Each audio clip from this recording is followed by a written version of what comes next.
Is the Waggy AI Robot Dog really the must-have kids toy of 2025, or just another overhyped viral product you should stay far away from?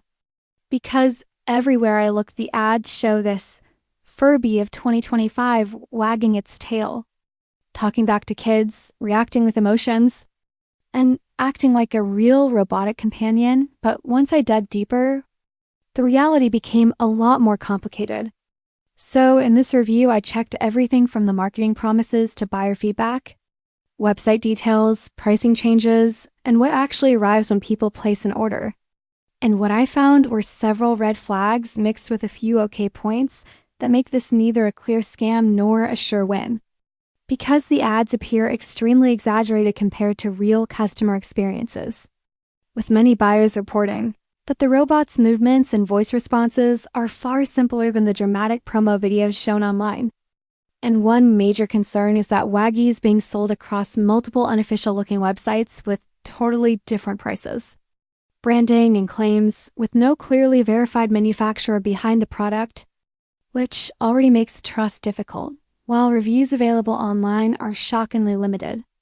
often copy-paste looking or possibly AI written in, offering little genuine insight, and some customers report receiving cheap, drop-shipping style packaging that doesn't match the premium presentation from the ads, plus fake warranty information, unclear return procedures, and support emails that either get delayed responses or none at all, which adds to buyer risk, especially when you notice their so-called holiday discounts promoted nonstop all year long. A classic urgency marketing tactic, and after reviewing all of this and comparing expectations versus actual reports,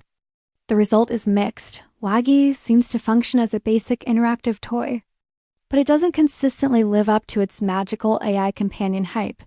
So whether it's worth your money really depends on how much risk you're willing to take with online toy ads, which is why before buying anything like this, I always recommend researching the seller carefully, avoiding impulse purchases, and never trusting flashy marketing alone when deciding what's safe for your wallet and your kids.